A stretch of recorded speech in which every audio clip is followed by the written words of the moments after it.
Ok, então vamos começar nessa aula introdutória.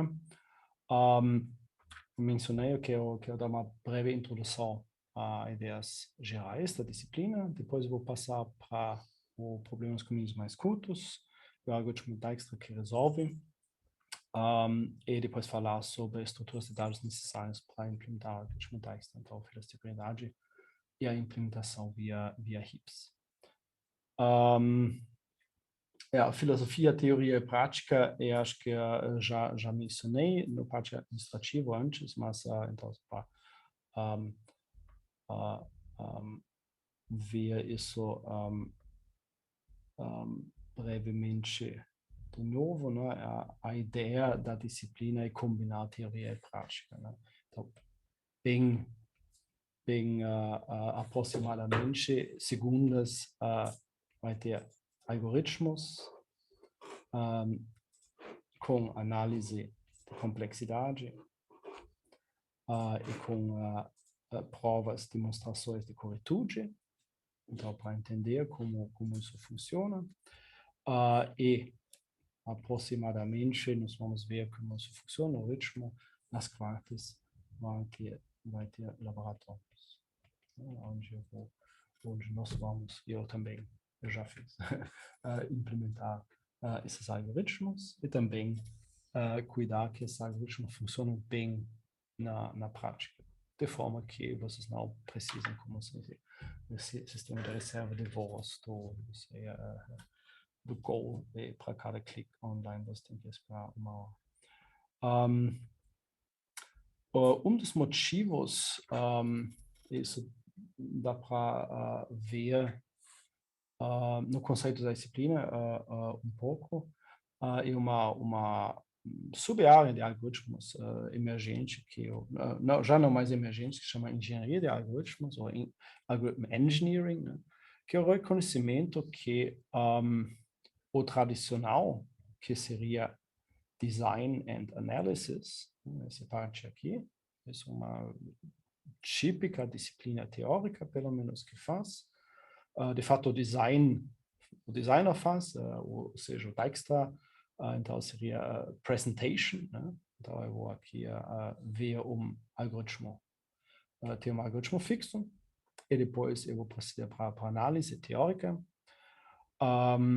E daqui, esse diagrama, né, sugere que eu vou deduzir algumas garantias de desempenho, tipicamente em notação assintótica. Então, vou dizer que meu algoritmo, por exemplo, não precisa mais tempo que OGNM. Essa análise, tipicamente, também no caso pessimista, as garantias, então, de desempenho se aplicam para o caso pessimista simplesmente porque nós não sabemos fazer muito melhor. A análise de caso médio é relativamente rápido e complicado, e também sofre de questões da distribuição das entradas, por exemplo. Né? Eu posso assumir que todas as entradas aparecem com uma distribuição uniforme, mas isso muitas vezes não é verdade na prática, então eu preciso assumir uma outra distribuição, vou pegar uma distribuição empírica, e aqui normalmente a minha análise teórica simplesmente não funciona mais, é complicado demais. Então, algumas poucas análises nós temos e alguns poucos resultados gerais, mas em geral é difícil de analisar. Então, por isso, o Algorithm Engineering surgiu como disciplina que combina essa ideia com num ciclo, basicamente, de projeto, análise, implementação e experimentos. E isso é basicamente o que essa disciplina tenta fazer também. Então, além da teoria e das garantias teóricas, nós vamos implementar.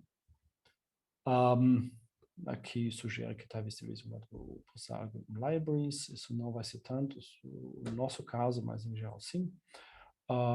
Porque não quero implementar tudo sempre do zero. E depois eu vou conduzir uma série de experimentos, que por si pode ser difícil, eu tenho que selecionar os dados representativos, não difícil demais, não fácil demais, que representa uma distribuição idealmente empírica real, e aqui tem essa sugestão dos real inputs, né? Depois tem que avaliar isso, e eventualmente, né, essa flechinha, a última flechinha aqui sugere, eventualmente isso vai fechar o ciclo, ou seja, as conclusões que eu vou tirar de uma análise empírica, eu vou usar para desenhar ou projetar outros algoritmos de novo.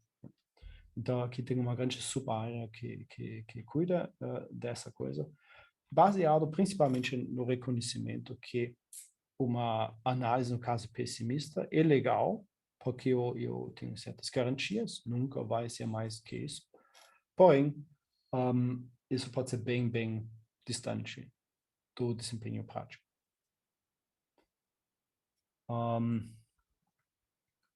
Bom, então, isso ainda sobre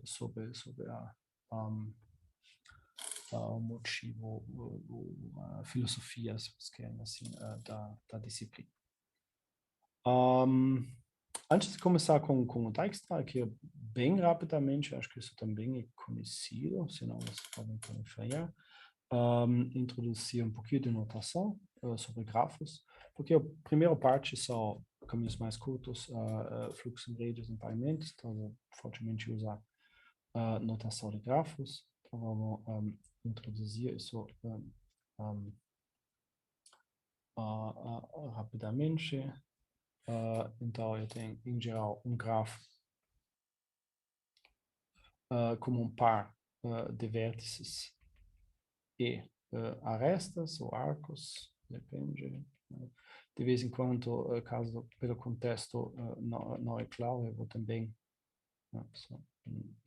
escrever, caso tenha múltiplos grafos, V de G ou A de G. Conjunto de vértices, normalmente, o número de vértices normalmente é denotado por N, por convenção. Número de arestas ou arcos, então é denotado por M. Que nós temos mais, nós temos fundamentalmente um grafo não direcionado, e nesse caso, as arestas são subconjuntos de pares de vértices. Está escrito assim.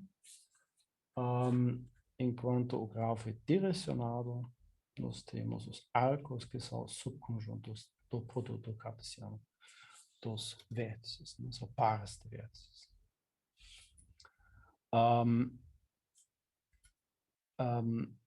Isso, eu coloco isso também em parênteses, isso para ter claro essa notação. Eu estou seguindo aqui, acho que do livro do Dijkstra sobre Graph Theory. Então, a consequência é que uma aresta entre dois vértices, no caso não direcionado, é um par de vértices, um conjunto de dois vértices, também escrito assim, o V, que nesse caso vai ser igual a VU. E no caso direcionado, um arco e um par de vértices, também escrito assim, o V, que é diferente de VU, né, porque tem as duas direções.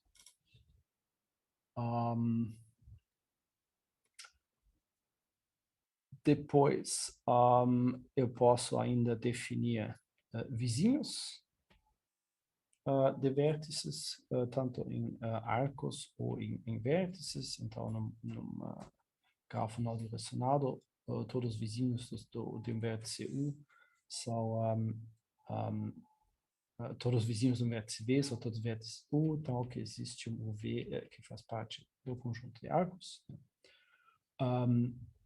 Isso são vértices vizinhos. Ou aqui eu vou sobrecarregar essa notação para arestas incidentes. Então, são todas arestas do conjunto de arestas, tal que tem uma interseção não vazia. com o vértice. Essas arestas existentes, porque arestas são conjuntos de dois vértices. Então, esse é o caso não direcionado. E o caso direcionado, similarmente, eu tenho que diferenciar aqui. E aqui eu vou fazer isso somente para os arcos. Então, eu tenho arcos saintes. Então, são todos arcos do conjunto de arcos.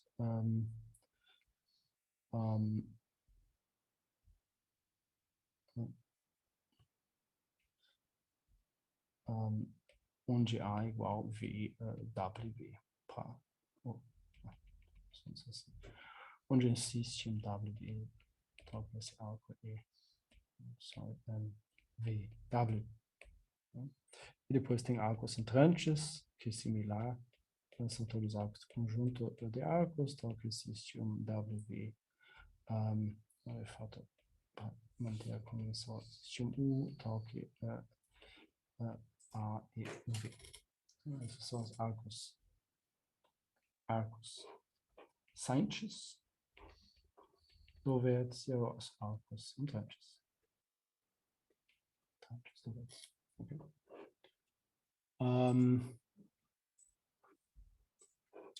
E finalmente eu posso, então, eu acho que isso é tudo que eu vou precisar em notação no momento. No caso não direcionado, simplesmente ver o número de vizinhos, o número de vizinhos que funciona tanto para vértices ou arestas vizinhos, que eu vou chamar o grau do vértice, então delta V, tipicamente notação para o grau do vértice. E no caso direcionado, eu tenho um grau de saída, que é o número de arcos saintes, e um grau de entrada, então o número de arcos entrantes.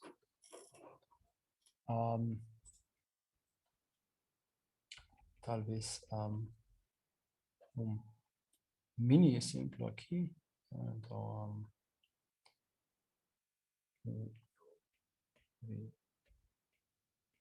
W, algo assim, nesse caso é um grau não direcionado, então eu tenho um conjunto de vértices UVW, um conjunto de arcos UV, VW e UW.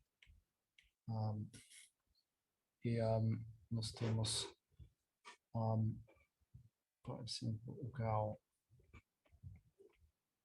sainte de U igual 2 e o grau entrante de U igual 0. Não sei se a senhora falou, mas o senhor está assumindo que não existe arcos nem arestas duplicadas, né? Sim, todos os grafos, isso é bom talvez mencionar aqui também, mesmo que isso não, então, primeiramente, todos os grafos são simples, senão essa notação não funciona muito bem. Sim. Ou seja, não tem arestas ou arcos duplos. Então, uma situação, de fato, como essa aqui, não existe. Simplesmente porque a notação não funcionaria nesse caso. Porque tem, por exemplo, se isso é um U e isso é um V, e tem dois pares UV no mesmo conjunto A, que não funciona, porque é um conjunto. Então, o V desaparece dentro do conjunto, e depois não tem nenhuma possibilidade de contar, né? Eu teria que modelar isso diferentemente. E, de fato, então, um arco normalmente é modelado como função que projeta para origem e destino. Isso sempre funciona. Então, eu posso ter múltiplos arcos que tenham a mesma origem e destino. Só uma coisa a mais, quando o senhor assume simples, o senhor assume que também não tem loops, ou o senhor permite loops? Eu também não, sim, isso seria a próxima coisa. Normalmente, exceto dito, explicitamente também não vai ter loops. Então, loop-free simple graphs. Né? Os loops seriam um pouquinho mais simples, particularmente no caso direcionado. Na notação funciona VV, ok? Então tem vértice V que tem um loop para si mesmo, ok, vai funcionar. Nesse caso já não mais, porque arestas aqui são dois conjuntos. Então você colocou V duas vezes lá e um conjunto com um único elemento. Então eu teria que modificar a notação novamente. Mas tudo isso não vai ser necessário para a grande massa das aplicações que nós temos. O caso tem, dá para remover isso, geralmente num pré-processamento. Isso dá para. Bom, o raciocínio mais ou menos óbvio se eu estou interessado em caminhos mais curtos. Né? Se eu estou interessado em caminhos mais curtos, eu tenho um caminho do V para si mesmo, de distância 3, isso não me interessa. Né? Então, para os caminhos mais curtos, eu posso simplesmente remover esses self-loops. Né? E self são negativas, mas aqui o problema é um outro. Se eu tiver, por exemplo, de U para V múltiplos, eu estou interessado no caminho mais curto, obviamente eu posso remover o arco de maior distância, por exemplo. Então, se tem dois caminhos de chegar de A para B, eu vou pegar o caminho diretamente, sem vértices intermediários, obviamente eu vou pegar o caminho mais curto, direto já. Então, nesse caso, eu posso eliminar. Em muitas outras situações, em fluxo de redes e outros, dá para pré-processar de outra forma, para agregar capacidades e outras técnicas. Ok, obrigado. Então, sim, tudo isso tem, pode ser necessário para modelar, mas para os nossos fins, isso simplifica, senão eu tenho que usar mais ferramental técnica ainda para fazer isso. Acho que isso aqui. Alguma dúvida sobre notação? Ou alguma coisa sobre isso? Não. Tá, ok. Bom, próxima coisa que eu queria discutir, isso vai ser interessante na implementação também, é a representação de grafos. Né? Já que nós estamos interativos, como vocês representam um grafo via estrutura de dados?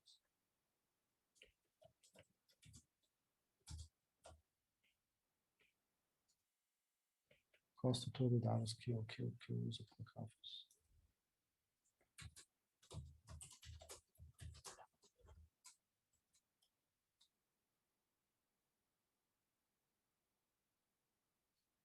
Isso talvez é óbvio.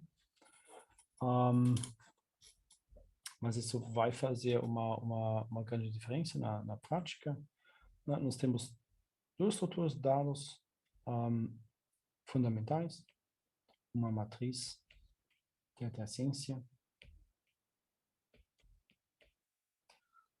Então, você tem simplesmente uma matriz com entradas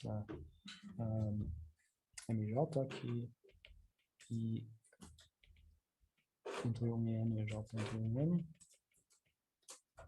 que no cantinho aparece, eu posso introduzir outra notação, isso aqui, 1, 2, 3, a N, então sempre tem N em colchetes, vai denotar o conjunto 1 a N, ou caso tem dois limites, então vai ser o conjunto do menor para maior, para números inteiros positivos.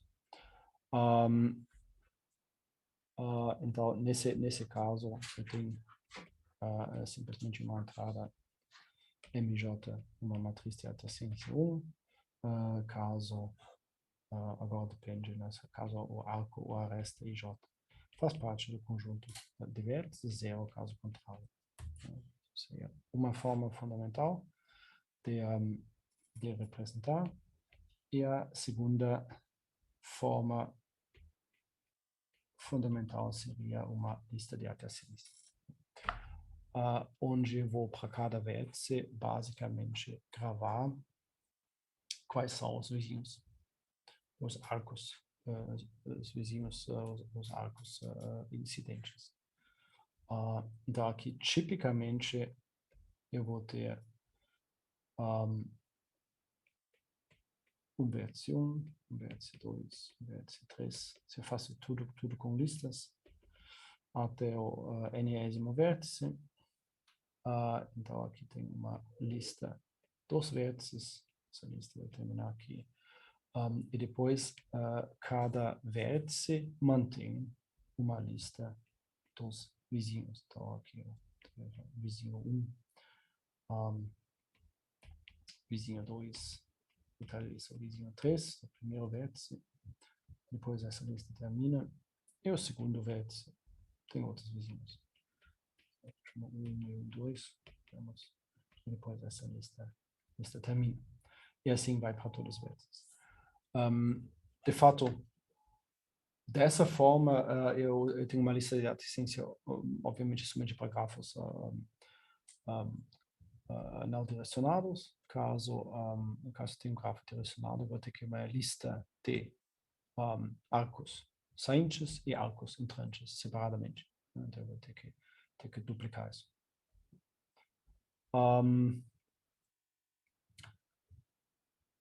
A observação fundamental que eu queria fazer aqui, que é, bom, fundamentalmente, o que decide o que eu quero usar é uma questão de operações também, né? Porque eu quero, por exemplo, eu poderia, então, eu coloco aqui, talvez em termos de operações, eu poderia querer inserir vértices ou arestas ou arcos. Eu poderia querer remover vértices ou arestas ou arcos. Eu poderia querer testar se um certo aresta ou arco faz parte do grafo, o conjunto de arcos ou arestas. Eu poderia querer percorrer todos os vértices, todos os arestas, ou somente os vizinhos. Eu poderia querer determinar o grau do vértice, por exemplo, e várias outras operações, né? Isso depende do algoritmo, em função do que eu preciso, uma outra estrutura pode ser mais eficiente, né? Isso é um tema recorrente, de fato, né? Por exemplo, testar se uma certa aresta, usando grafos não direcionados, faz parte, vai ser O de 1, uma matriz de adjacência, só tem que acessar o elemento M, o elemento correspondente e ver se isso 1 é 0. Mas, pelo menos na implementação direta que nós temos aqui, então eu teria que ir para, lista do vértice U, depois percorrer a lista dos vizinhos do vértice U para testar. Então, aqui eu tenho O de delta, aqui é o número de vizinhos. Então, sem mais nada, se eu faço muitos testes, se uma certa aresta pertence ou não pertence do grafo, matriz de adjacência talvez é melhor.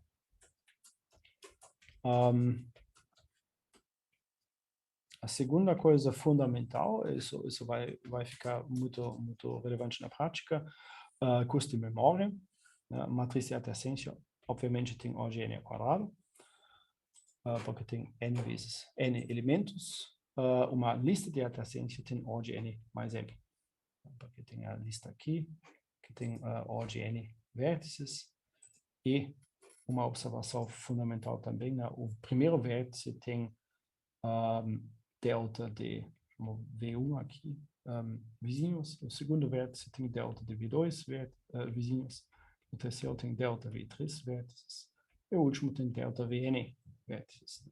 Então, o custo total em memória disso aqui é o somatório sobre todos os vértices, o conjunto de vértices, delta V.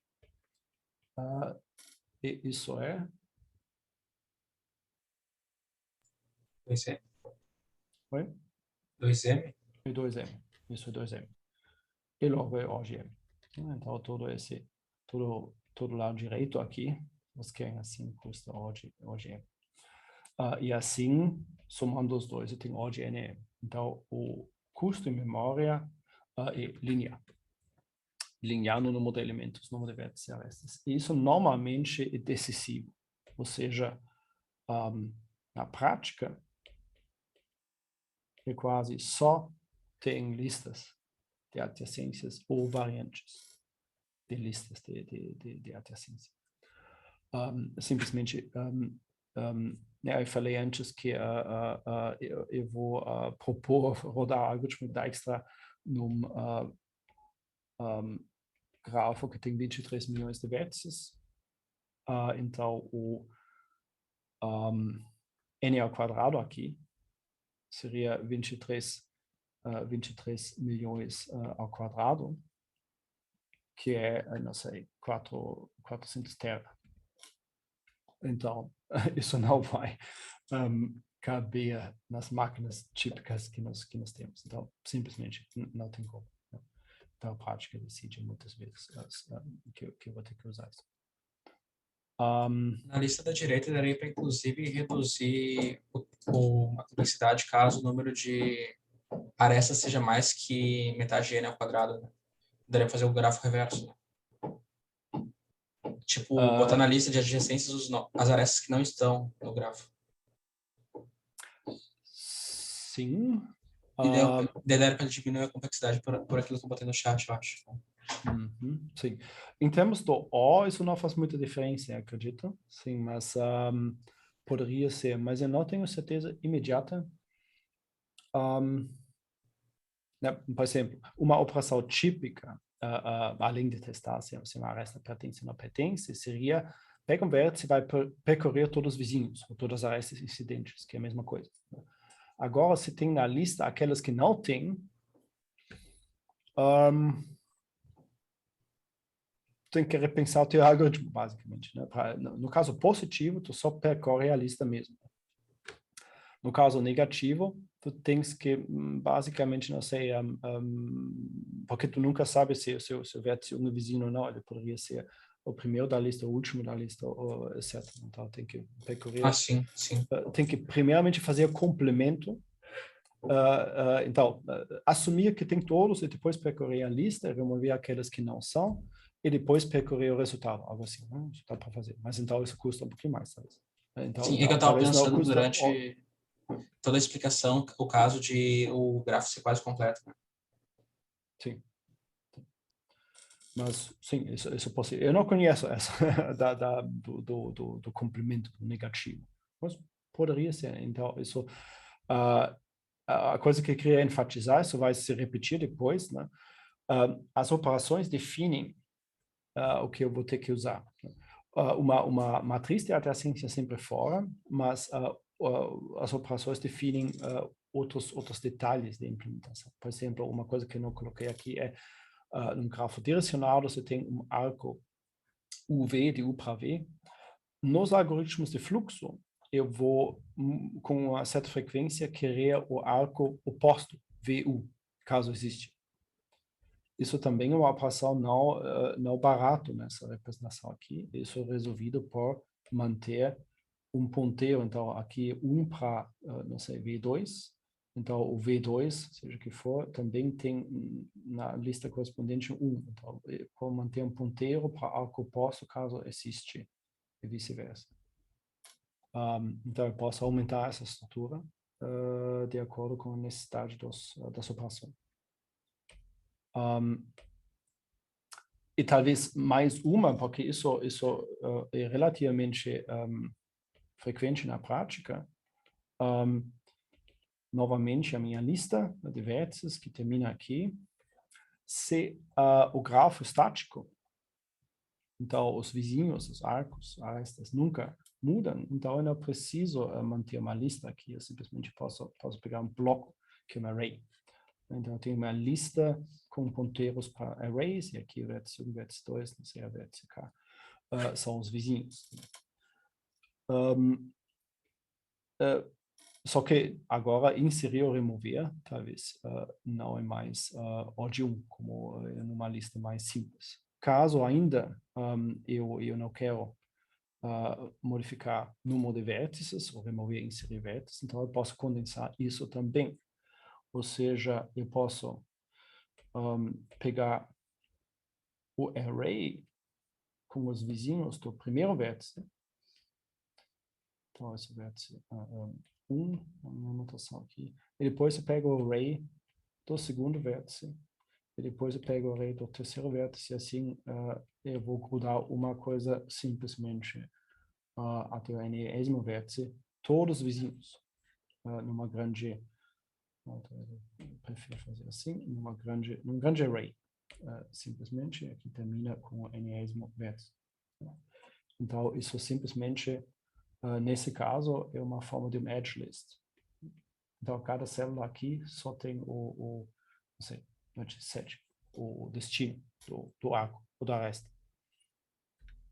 Então, a única coisa que eu preciso, então, para todos os vértices, 1, 2, AN, é um ponteiro ao início dos arcos saintes, ou dos arestas correspondentes desse vértice aqui, que é o enésimo, como seria aqui. E tipicamente tem um dummy n+1 que aponta para o final. Então tem basicamente aqui begin and end pointers, né, para toda a lista. Essa é a forma mais compacta que tem. Em termos de memória, a mesma coisa, linear, tem n mais m elementos, 2 arrays, O de n e O de m, e acesso direto. Então, essa otimização eu posso fazer caso o grafo estático. Porque nessa representação, inserir ou remover é um pouquinho mais custoso. Eu tenho que realocar eventualmente os arrays. Vou fazer outras coisas, mas não vou querer fazer isso na prática. Se é um grafo não direcionado, essa representação se chama um star. Respectivamente, caso o grafo é direcionado, se chama um forward e um backward star, porque eu preciso 2 arrays desse primeiro, uma vez para os arcos saintes e uma vez, seria um segundo aqui, para os arcos entrantes, forward e backward star, para navegação simples, que não preciso buscar na outra direção. Então, isso tipicamente, então, conheço pelo menos uma série de softwares, assim, estado de arte e comerciais que usam stars na implementação. O grafo é lido uma vez, é fixado na memória, e depois eu faço as mesmas operações em cima. Ok. Ok, com isso, mais uma dúvida sobre esse type? Parece que não.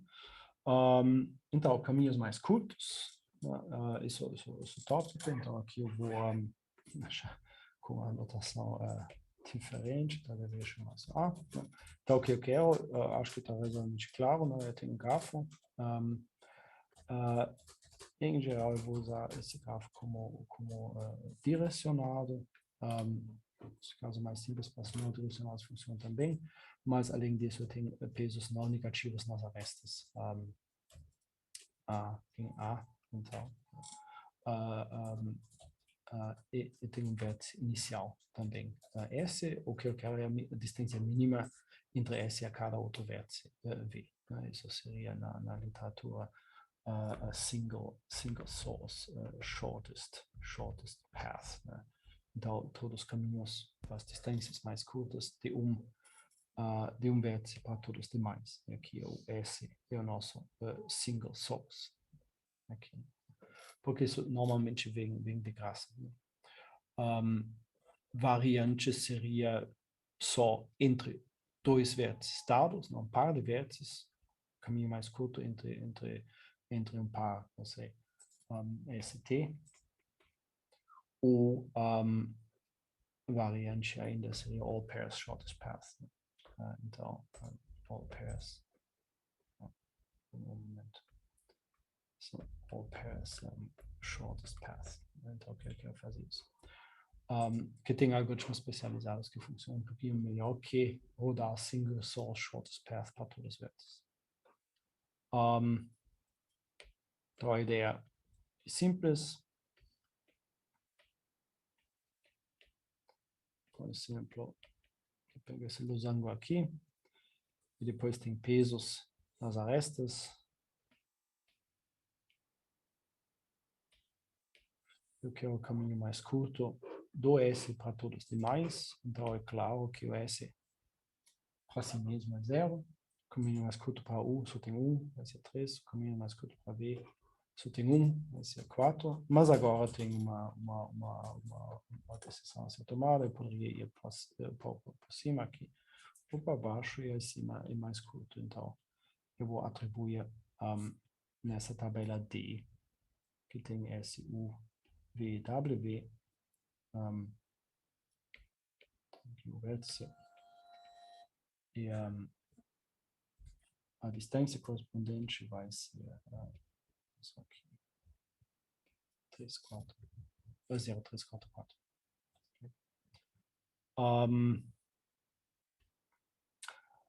E para isso tem um algoritmo, acho bem conhecido, famoso, do Dijkstra, de 56, que eu queria apresentar. Basicamente, dúvida, o Dijkstra é conhecido ou não?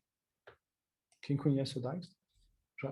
Já viu alguma disciplina da graduação apresentada de alguma forma? Já. Sim. Ok. Mais do que nenhuma, acho que umas 5 disciplinas Umas 5 disciplinas. por aí. Ok. Tá, então eu posso acelerar um pouquinho, acredito, sim. Eu quero usar o Dijkstra, bom, eu vou acelerar, vocês veem de acordo com isso, né? Famoso, mas útil, tem grande literatura, 10.000 mais uma coisa sobre isso, e variações, porque então é extremamente útil. Nós vamos ver isso na próxima aula, eu vou fazer conexões com A-star, Fast Marching Method e outras coisas, que talvez são menos conhecidos, mas então descoberto e redescoberto muitas vezes. Então, qual a ideia?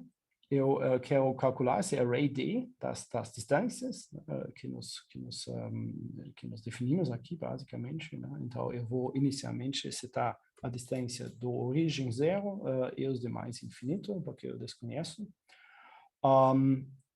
Também eu mantenho aqui um campo se o vértice foi visitado ou não. E depois, e aqui acho que a primeira coisa interessante, eu tenho que vai ser uma fila de prioridade.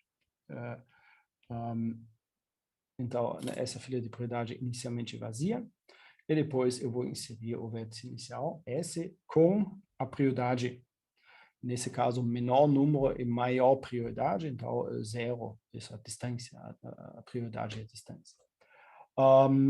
Depois, ele faz basicamente esse laço aqui elementar, enquanto então tem uma coisa na fila de prioridade, eu vou remover o elemento mínimo de menor distância, então de maior prioridade, marcar como visitado e visitar todos os vizinhos.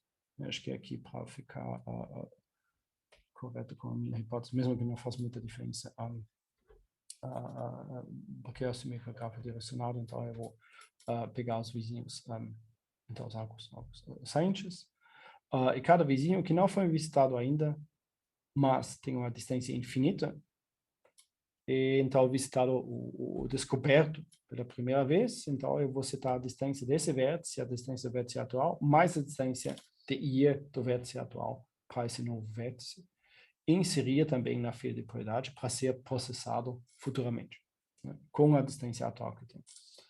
Caso contrário, esse vértice já foi visto uma vez, ele tem uma distância menos que infinito, eu vou verificar se a distância atual desse novo caminho descoberto é menor.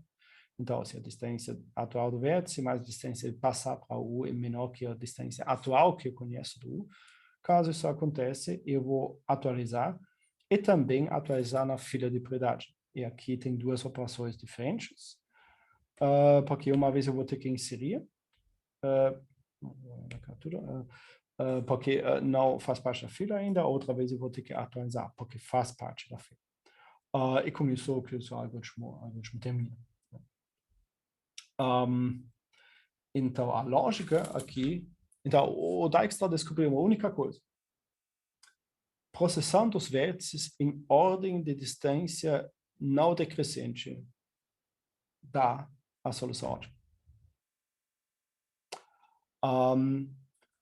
Como todo vértice aqui é visitado exatamente uma vez, esse laço exterior aqui roda no máximo n iterações.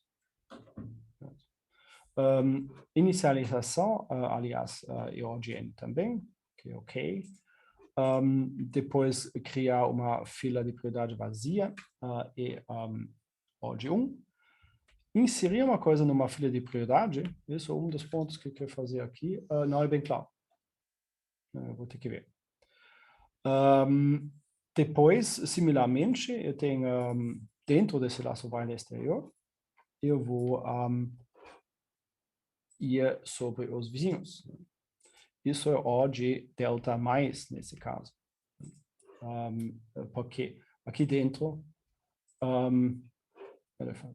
isso não é verdade.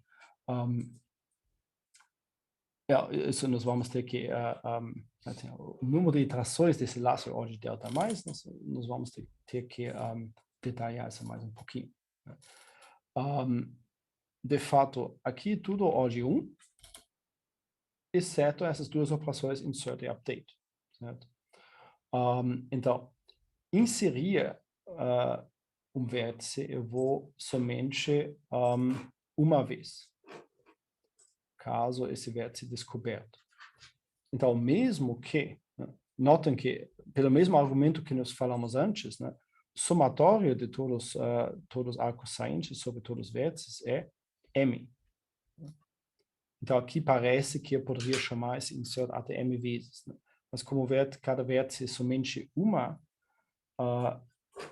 uma vez inserido aqui pelo teste, então eu tenho no máximo N operações insert. E o update poderia potencialmente acontecer em cada arco, exceto no momento que eu faço insert. Então eu tenho potencialmente M vezes update. Esse M vezes update também contabiliza já o fato que o laço total talvez tenha uma série de operações constantes, então custa O de M. Isso subsumido aqui. Então, como resultado inicial, nós temos aqui, de fato, aqui para a complexidade, podemos resumir assim, o que eu tenho é O de N mais N vezes insert, no máximo, mais M vezes update, mais N vezes delete min. De fato, o delete min aqui, não marquei ainda, o delete min vai, porque eu faço N vezes o laço exterior, e cada um chama um delete min. Okay. Então, a observação aqui é, eu estou usando um nível mais abstrato de uma fila de prioridade. Tem 3 operações, insert, update e delete min, que eu preciso implementar, de forma que o algoritmo roda mais eficientemente possível. No mundo ideal, eu queria implementar insert, delete min e update, todos 3 em ordem 1. Isso seria super legal. E com isso eu vou acabar com O de N mais M, tempo linear. Isso seria perfeito. Dúvida, é isso possível?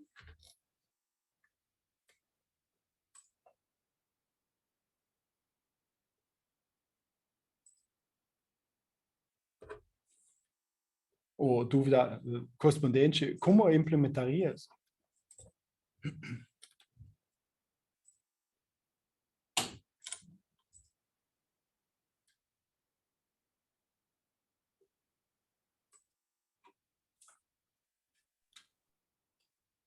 De fato, eu não sei. tem propostas de implementar, provavelmente você já conhece, mas eu quero enfatizar aqui o ponto que isso é um ponto de parada que eu tem que então aqui o algoritmo decoplado à estrutura de dados, que é uma fila de prioridade, e depois eu vou ter que ver como eu faço isso em termos de implementações mais ou melhor possível.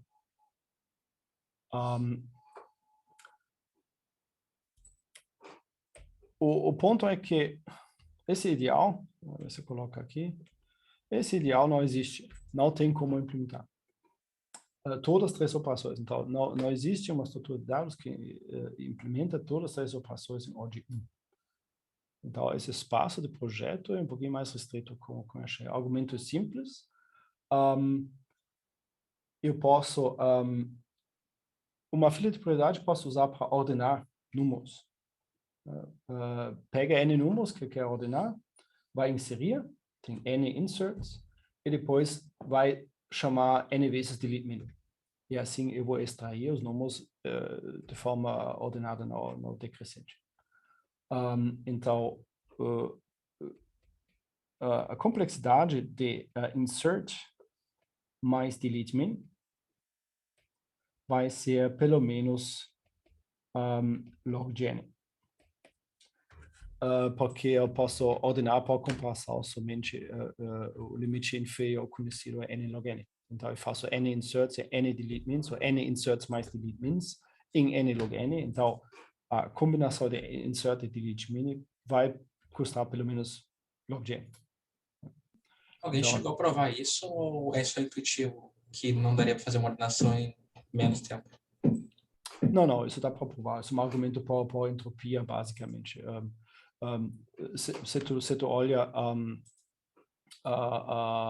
tu pega N números, né? Então tem N fatorial possíveis permutações na ordenação. Então, um algoritmo que ordena tem que diferenciar entre, pelo menos, N fatorial diferentes permutações por comparações, né? Isso é a hipótese básica. Tu pode fazer um radix sort para bits, então, uma arquitetura 64 bits em ordem N, mas isso foge dessa coisa porque nós queremos comparar prioridades, né? Comparar maior ou menor a prioridade de um elemento numa fila de prioridade. Não tem um radix sort correspondente aqui. Mas então o argumento é um argumento de entropia que simplesmente diz esse jogo conhecido, né? Quem eu vou, não sei, imaginar um animal e depois tu faz perguntas sim e não para chutar. Então, você tem 10 bilhões de animais, tu precisa log 2 de 10 bilhões de perguntas, né? No máximo, para saber qual é, para fazer uma obsessão. E a mesma coisa acontece nesse caso. Então, então o limite inferior para ordenação de n log n, ou n log 2, tanto faz na notação assintótica, é fixo.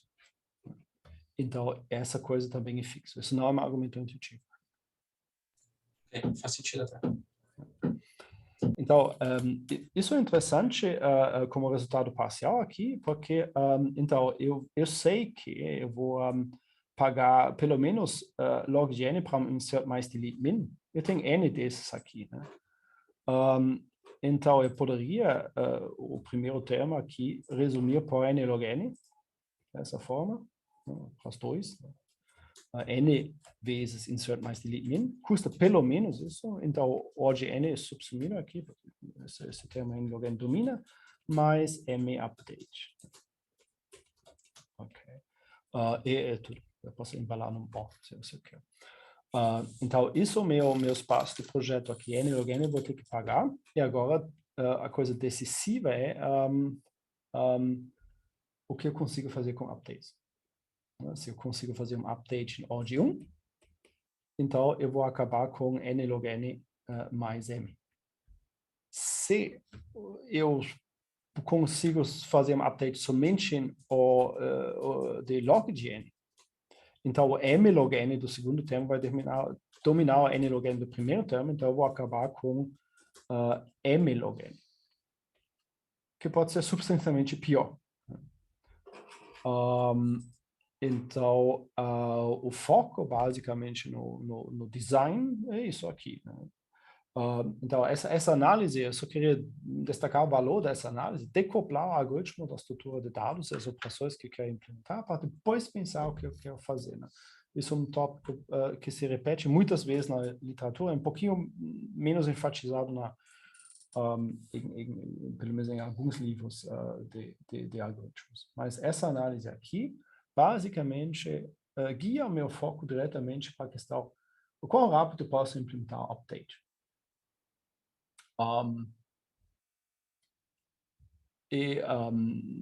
Bom, a resposta é, com um certo trabalho, eu consigo hoje, então isso é possível.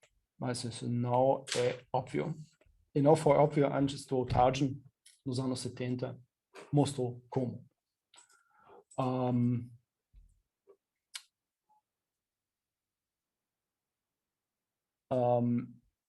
Bom, de fato, talvez faz sentido continuar aqui com esse pensamento, né? Então, para ver uma solução simples desse problema, né? Então, nós temos o nosso Dijkstra, e ainda tem que falar sobre corretude, mas nós começamos com análise de complexidade de forma abstrata, baseado em filas de prioridade, que é um tipo abstrato de dados. Um tipo abstrato de dados, basicamente, uma especificação de uma estrutura de dados. Eu vou dizer que ela é definida por operações só, né? Então, coisas típicas que eu vou querer, nesse caso, é inserir um elemento da prioridade, né?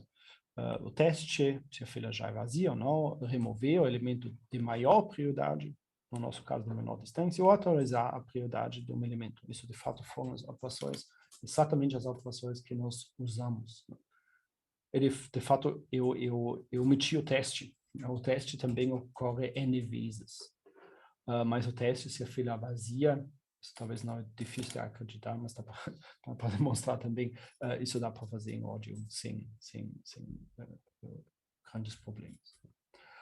Mas o mesmo jogo que nós fizemos com os grafos, né? O que eu quero fazer? Inserir vértices, remover vértices, inserir arestas, remover arestas, percorrer os vizinhos, percorrer tudo, contar o número de vizinhos, etc. Isso define o que eu posso implementar, isso define o meu espaço de projeto, isso faz o meu algoritmo mais ou menos eficiente. Mesma coisa aqui. Quais operações eu preciso?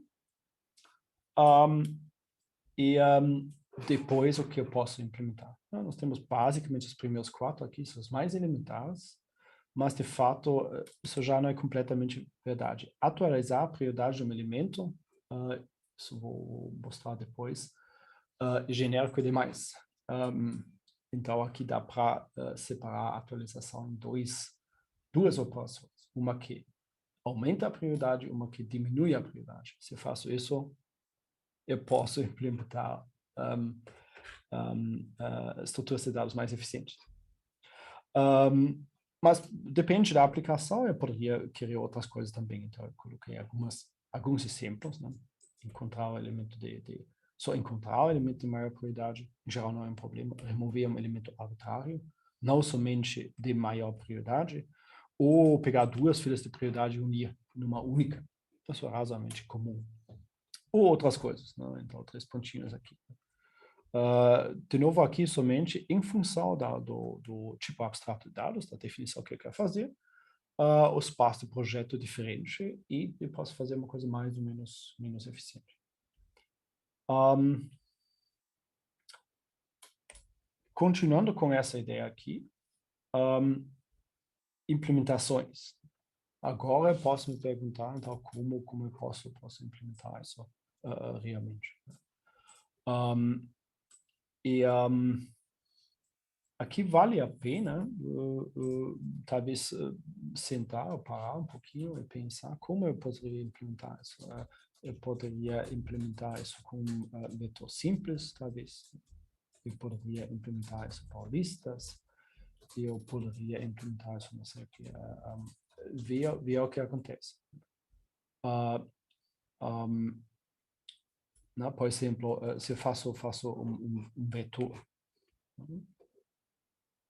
então nós temos um search, o teste, o delete min e o update. Esse vetor agora já depende de como eu vou querer manter os elementos nesse vetor, de forma ordenada, não ordenada. Então, digamos, um vetor ordenado. Caso o vetor é ordenado, o insert está relativamente ruim em ORDN, porque tem que inserir um elemento no meio do vetor. Talvez. O teste talvez é mais simples, porque eu posso fazer uma busca binária por prioridade. Então, ordem log n. O delete min. Depende de como eu faço. Talvez é melhor ordenar que o elemento da maior prioridade está no final. Então, eu posso fazer isso talvez em ordem 1. O update. Se eu vou trocar a prioridade, um elemento troca de posição. Então, basicamente, remover e reinserir. Se faz de forma mais simples, e ordem também. Então, de fato, nós estamos vendo aqui que eu ganhei uma ordem 1 no delete min, que eu queria, mas estou pagando aqui no insert de ordem. E aqui a complexidade do meu Dijkstra vai ser ordem ao quadrado mais m, que domina, então o primeiro termo domina m, então vai ser ordem ao quadrado. Que não é tão bom, que eu queria evitar. Mas isso basicamente vem de classe. E isso foi a proposta inicial do Dijkstra. Então, o Dijkstra não perceber como implementar essa estrutura de dados do jeito que nós queremos aqui, né? Com insert, delete, means, logn e updates, tempo constante.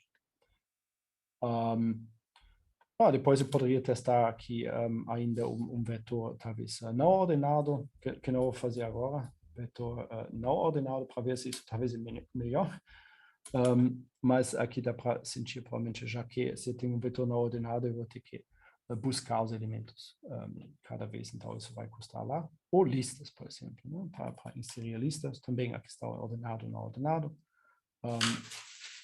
Um momento só. Numa lista ordenada, talvez o teste ORGN, que tem que buscar, né? Eu posso fazer a busca binária, o delete min, então ORG1, o update, infelizmente ORGN também. Você tem que buscar a posição e inserir. Então, numa lista ordenada, provavelmente vai ser ORGN também. Então, eu não saio muito melhor que no vetor ordenado, por exemplo, ORGN ao quadrado. Só perguntaram no chat se o teste está na lista ou não. Nesse caso, seria, né? Ou não? Não, o teste aqui é só o teste fila vazia. Que trivial. O teste, isso é bom, é uma boa, assim, por exemplo, teste, então, elemento na fila. Isso seria uma outra operação. Ela tem um custo diferente. Sim. Mas ele não seria odd 1 no caso que o senhor está mostrando?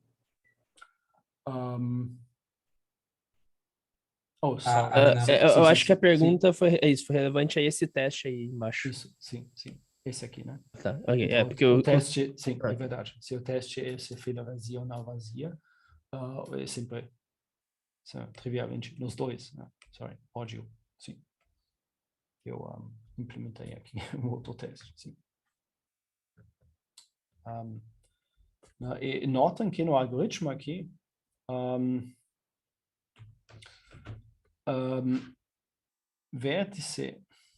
o teste vértice na fila é equivalente com dv menor que infinito.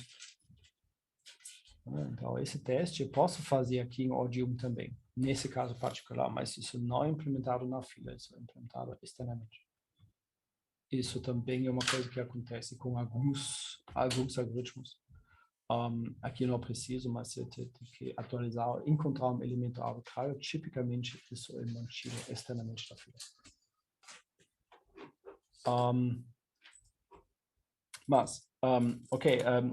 Aqui tem uma série de variações. Nas notas de aula tem, acho que mais dois exemplos. Isso é interessante, brincar com esse espaço de projeto um pouquinho para entender de onde vem essa dificuldade, porque em retrospectiva, depois do tarde inventar, tudo isso parece simples. Né? Uma coisa simples que eu queria apresentar, brevemente, também conhecido, são heaps. Isso não vai nos dar o ideal, mas uma coisa boa. Então, uma implementação de uma fila de prioridade pode ser um heap. E como aqui a maior prioridade é menor distância, o que nós queremos é que é chamado na literatura min-heap. Aqui, né? Então, onde os elementos mínimos ficam na raiz. Então, obviamente, uma árvore binária aqui, que nós temos, uma árvore binária, que satisfaz a chamada propriedade, o heap property, a propriedade do heap. Ou seja, as prioridades no min-heap crescem para baixo. Eu posso colocar isso de forma simples assim. Prioridade cresce. Então, por exemplo, a prioridade pode ser 0 aqui, a maior prioridade. E depois 3 aqui. Poderia ser ainda 3, não tem problema. Ou 4, ou ainda poderia ser 3 aqui. Então, entre verdes do mesmo nível, tanto faz. 5, 7, 8. 1, 4, 1, 7, por exemplo. Ok, não. Isso não. Ok, 4 tem que ser primeiro sim. Ok? Então, isso é uma forma de implementar uma fila de prioridade. Sempre manter todos os elementos que eu tenho numa árvore binária. Numa árvore binária. Numa árvore binária que tem essa propriedade. E nesse caso é simples de manter todas as operações. Então, update, ou de fato na ordem insert, insert delete min, e update eu consigo, nesse caso, em ordem log gen. De fato, ordem log 2dn, como uma árvore binária, isso não faz muita diferença. E então o Dijkstra, nesse caso, não é perfeito, mas é ordem n mais m log n. Porque todas as três operações custam log n aqui. Então, isso já é muito, muito bom, mesmo que dá para fazer melhor ainda. O problema nessa implementação é, obviamente, não encontrar o elemento mínimo, isso é simples, mas remover esse elemento mínimo, se eu vou remover, então eu tenho um buraco aqui que não posso aceitar, e também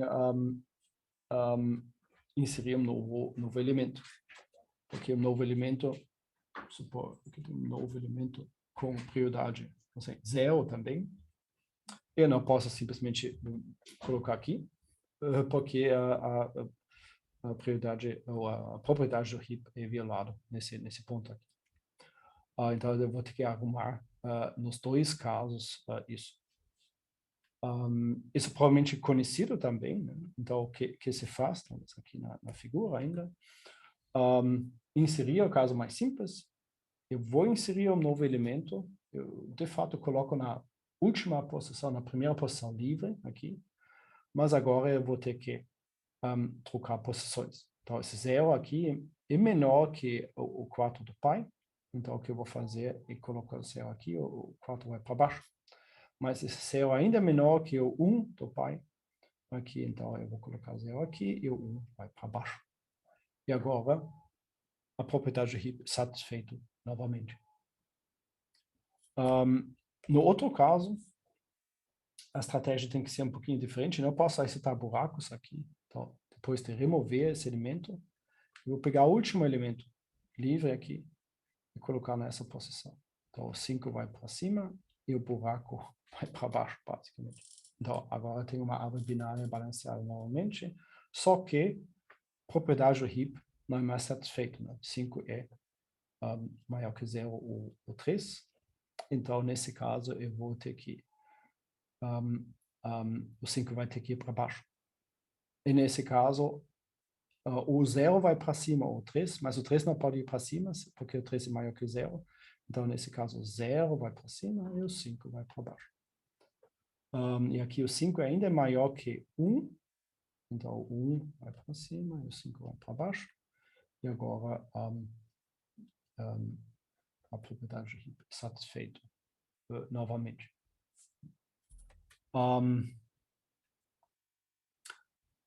Então, a implementação disso é simples.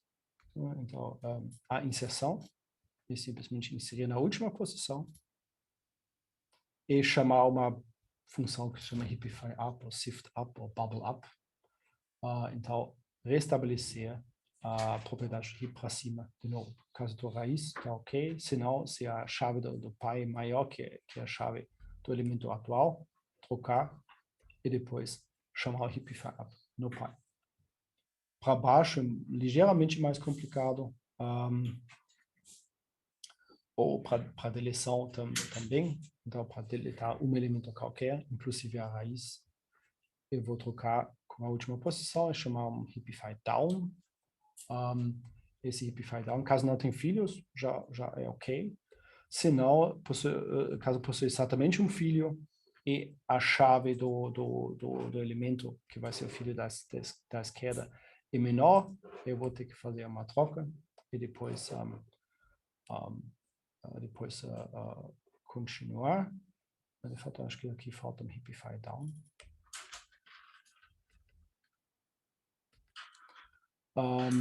Se tem dois filhos, eu vou ter que comparar. Né? Caso um das chaves de um dos filhos da esquerda ou da direita é menor, então eu vou pegar o menor dos dois. Então, da esquerda é menor que da direita, então eu vou trocar para a esquerda e chamar recursivamente para a esquerda, senão eu vou trocar com a direita e chamar recursivamente com a direita.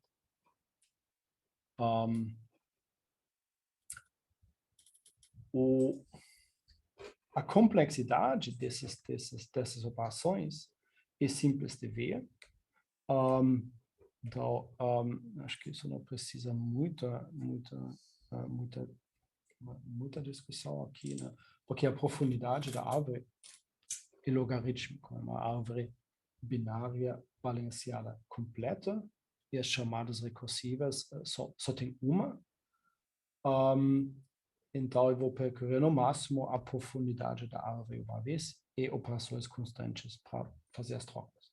Então, eu vou ter todas as três operações, como está aqui, em ordem log de n.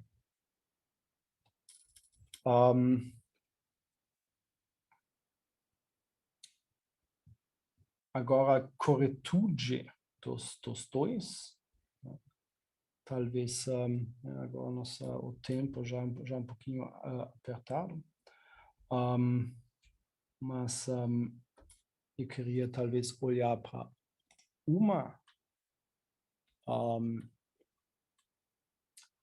uma forma de um argumento de corretude, talvez o heapify up aqui, que é mais simples dos dois, porque não tem que fazer diferenciar entre os casos de múltiplos pais. Então, como eu posso demonstrar que o heapify up é correto? Né? Então, a afirmação seria basicamente algo assim. Para o min-heap T.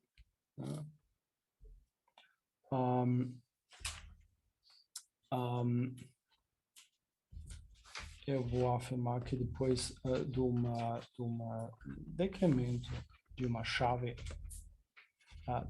da prioridade de um elemento P,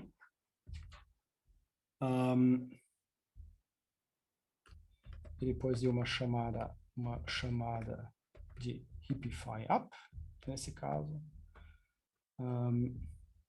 nós temos novamente um min-heap.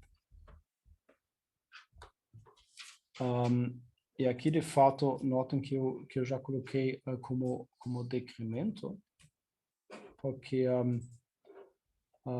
inserir um novo elemento pode ser visto como decrementar a prioridade de infinito para, nesse exemplo, 0, 4. Então, isso inclui decrementar a prioridade de um elemento que já existe e inclui também o caso da inserção. Então, isso basicamente a afirmação, o teorema que eu queria demonstrar aqui. E, pelo menos, a ideia da prova, como eu poderia demonstrar isso. Então, normalmente, isso se demonstra sobre uma indução sobre a profundidade desse elemento P, que eu chamo profundidade K, então, nome do elemento P. O caso base é profundidade 1. Uma indução, o caso base sempre simples, né? Então, se eu vou decrementar a chave, a prioridade da raiz, eu já tenho o resultado que eu quero. Isso é simples. Então, o passo dessa indução é uma profundidade K maior que 1. Então, como no exemplo aqui foi, então eu chamo isso a profundidade 1, profundidade 2, profundidade 3, profundidade 4 aqui. Então, o decremento que corresponde com essa inserção aqui seria um elemento da profundidade 4. E aqui também tem dois subcasos, né? De acordo, literalmente, de acordo com o Hippify Up. O primeiro caso que a chave de πp é menor que a chave de P. Então, nesse caso, tem nada a fazer. A árvore satisfaz a propriedade do heap antes e depois do decremento localmente também. Então, a árvore satisfaz isso global. O caso B, então, é exatamente o caso desse if. A chave do pai é maior que a chave do filho. Então, nós temos uma situação aqui, um elemento P qualquer, um elemento pai, aqui pai de P, com uma chave maior. Então, tem uma chave C, uma prioridade C, prioridade D, e D é maior que C. E nesse caso, eu tenho que demonstrar que o Hippify Up faz o que deveria fazer, reestabelecer a propriedade do heap. O argumento que eu posso dar aqui, com isso eu vou terminar essa prova sem da ideia da prova, sem entrar em detalhes, mas não falta muito, e separar isso em dois passos. O primeiro passo vai manter a chave do P. Pai do P eu vou chamar PP, e copiar aquela chave para o pai. Nesse caso, a propriedade do heap já é satisfeita. Porque agora, obviamente, C menor ou igual que C, e o resto da árvore já satisfaz a propriedade do heap. Então, que essas chaves, as prioridades, só aumentam para baixo. No caso do min heap, então, as chaves só aumentam. E num segundo passo, depois eu vou manter isso e decrementar o C para... não, o que eu fiz aqui? Não, sorry, eu fiz errado aqui. De fato, eu vou copiar o D para cima, que eu posso fazer também, o mesmo argumento funciona, mas depois eu queria o D aqui embaixo já, e depois eu vou decrementar o D para C. Okay? E aqui eu posso aplicar a minha hipótese da indução. Então, a ideia principal dessa prova aqui é que separar a operação em duas. A primeira é evidente que funciona, e a segunda substitui o decremento numa profundidade K por decremento numa profundidade K-1. E depois, para a hipótese da indução, aqui o HIP-Phi-Up vai arrumar essa árvore para satisfazer a probabilidade do HIP. Então, aqui eu vou usar a hipótese da indução, que para alturas menores, ou profundidades menores, já funciona. Então, para decompor essa operação, eu posso fechar essa indução. Então, isso é a ideia central, de demonstrar que isso funciona. Para o HIP-Phi-Down, eu não vou explicar isso, tem nas notas de aula. É um pouquinho mais, ligeiramente mais complicado, porque tem mais subcasos, mas fundamentalmente é o mesmo argumento. Né? Só que aqui vai ser por um argumento, uma indução por profundidade, que vai analisar os diferentes casos. Eu acho que eu vou parar com isso. No momento, ficando devendo a prova de corretude, a única coisa que eu pulei do algoritmo de Dijkstra, que eu vou querer falar no início da aula, da próxima aula teórica, que vem rapidamente, porque ela é interessante também. Então, para fechar aqui, então, esse é o nosso primeiro algoritmo. Eu acho que as coisas centrais são, bom, Dijkstra acho que é bem conhecido, mas mesmo assim, bom conhecer ou rever, porque aparece em muitos contextos. O tema central aqui é análise teórica que separa o algoritmo e as estruturas de dados, que nós vamos ver em outros casos. Novamente. Good night and good luck.